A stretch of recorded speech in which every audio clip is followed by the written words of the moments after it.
பார்க்க போகிறது டிசம்பர் மந்தோட முக்கிய தினங்களோட பார்ட் 1 ஷார்ட்கட் ஆல்ரெடி பார்த்தாச்சு. இப்போ பார்ட் 2 ஷார்ட்கட்டில் பார்க்க போகிறோம்.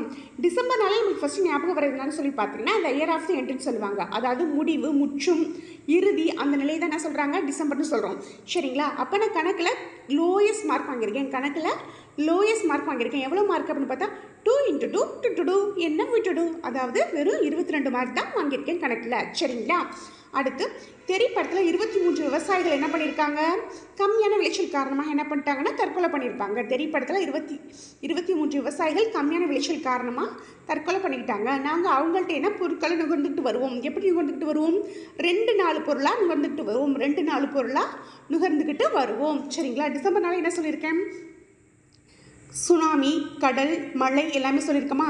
அப்போ என்ன பண்ணணும், 14 டன் எடை கொண்ட எரிசக்தியை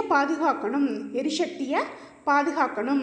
அடுத்து மழை, வெள்ளம், புயல் காரணமாக 18 வயசுக்கு மேற்பட்டவங்களை என்ன பண்ணாங்க, குடிபெயர்ந்து போனாங்க 20 நாடுகளுக்கு. அங்கே இருக்க மனிதர்கள் தான் ஒற்றுமையாக பாதுகாத்தாங்க. இந்தியாவுக்கும் பாகிஸ்தானுக்கும் நடக்கிற போரில் இந்தியா வெற்றி பெற்ற நாளை தான் என்ன சொல்கிறாங்கன்னா விஜய் திவாஸ்னு சொல்கிறாங்க. அது டிசம்பர் 16ஆம் தேதி நடந்துச்சு.